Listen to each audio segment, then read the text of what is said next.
يجيب الكتاب عن سؤال يدور في أذهان الكثير منا، وهو: لماذا نفعل ما نقوم به في حياتنا وفي أعمالنا؟ ويخبرنا الكتاب أن 40% من الأفعال التي نقوم بها يوميا هي عادات، وهي الأفعال التي نقوم بها بشكل تلقائي لتعودنا على فعلها باستمرار، أو نقوم بفعلها بلا وعي وتفكير بها. ويشرح الكتاب في الفصل الأول أن أي عادة تتكون من أجزاء ثلاثة، وهي إشارة وروتين ومكافأة.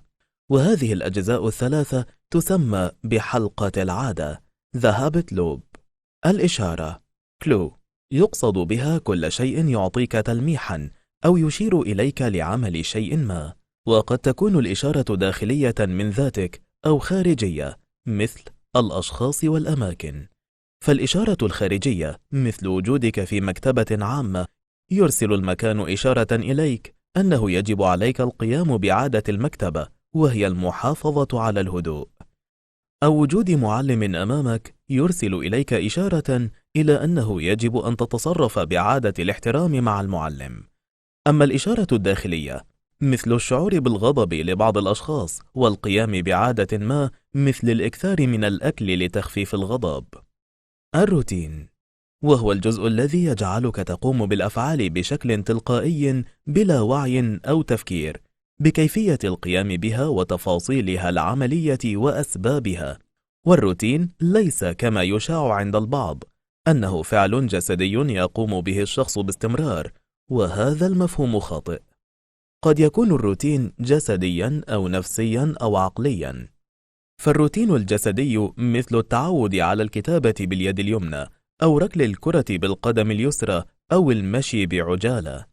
أما الروتين النفسي مثل الاشمئزاز عند رؤية الحشرات، أو الخوف عند رؤية الدم، أو عدم الارتياح عند رؤية الغرفة غير مرتبة.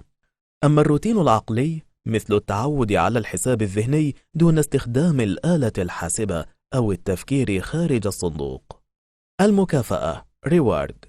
أما المكافأة Reward تكون على الروتين الذي تفعله، وهنا أنت من تحدد نوع وحجم المكافأة، ولكننا نفشل في تنفيذ عادات كثيرة، وذلك يعود إلى أن المكافأة لا تتساوى مع قدر الروتين الذي يخص المكافأة. وهذه الأجزاء الثلاثة المكونة لعجلة العادة، الإشارة، الروتين، والمكافأة، يمكنك أن تتحكم في كل واحدة منها، إما لتكوين عادات جديدة أو حتى تغيير عادات حالية أو قديمة. فعلى سبيل المثال، أنت تريد تكوين عادة ممارسة الرياضة.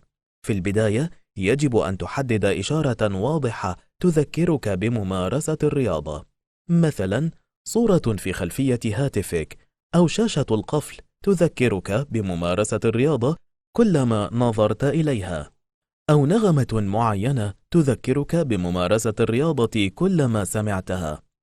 بعد تحديد الإشارة الواضحة، تحدد لك مكافأة كبيرة عند قيامك بهذه العادة، مثل تناول طعام تحبه أو لعب لعبة تحبها وغيرها من المكافآت.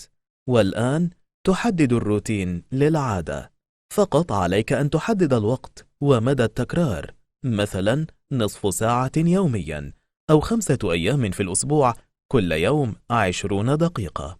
وأخيرا يتبقى عليك أن تثبت هذه العادة في عقلك، وذلك بالتخيل والتفكير اليومي بما حددته من إشارة ومكافأة وروتين. وهذه الخطوة تستغرق من 10 إلى 14 يوما لكي تثبت هذه العادة في عقلك. ثم أي مرة سترى تلك الصورة أو تسمع تلك النغمة ستقوم بممارسة الرياضة في الوقت الذي حددته، وستأخذ المكافأة التي حددتها لقيامك بهذه العادة. وهكذا ستدور عجلة العادة مرارا وتكرارا دون توقف.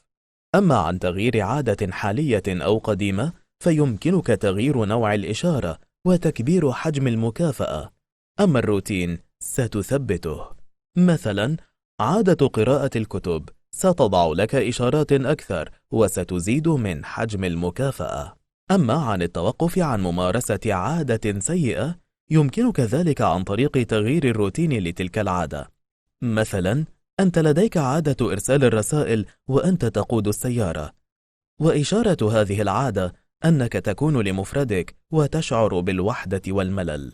أما المكافأة هي قضاء وقت غير ممل أثناء القيادة. وللتخلص من تلك العادة السيئة والخطيرة، حاول إيجاد روتين آخر يربط بين تلك الإشارة والمكافأة، مثل سماع تسجيلات مفيدة أثناء القيادة، مثل سماع قناة ملخصات كتب. وبالتالي أنت تتوقف عن تلك العادة السيئة وستغيرها إلى عادة حسنة. أما الجزء الثاني من الكتاب فقد تحدث عن تغيير عادات المجتمع، وذلك يحدث بتغيير العادات الأساسية التي تمثل حجر الأساس للعادات الأخرى للمجتمع. وهذه العادات قد تكون حسنة وقد تكون عادات سيئة، وتغيير العادات السيئة يكون عن طريق تحويلها إلى عادات إيجابية. مثلا، عادة الحضور المتأخر إلى العمل، يمكن تغيير هذه العادة عن طريق وضع مكافأة لمن يحضر مبكرا. وينطبق مفهوم عجلة العادة على المجتمع كما ينطبق على الفرد.